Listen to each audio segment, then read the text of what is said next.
My son's mother and I were having custody issues as far as time sharing. She was going to be deployed to Afghanistan, and we were not seeing eye to eye on what was best for him, but our son. My son, is really important. His life's really important, and what's best for him. And I didn't want to screw up. I didn't want to make a mistake. I didn't want to do something that was going to harm him as far as just getting through this. And Bryan was there every step of the way, just basically explaining things. This is nothing to worry about. This is just a preliminary, a hearing we're having, and this is what we're going to discuss.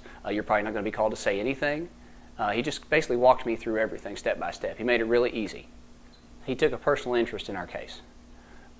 He was always checking in as far as how Paul David was doing, as far as school, or how the visits were going, how pickup was going and drop-off was going. He always said, call if you ever have an issue or you ever have a question, call, feel free to call.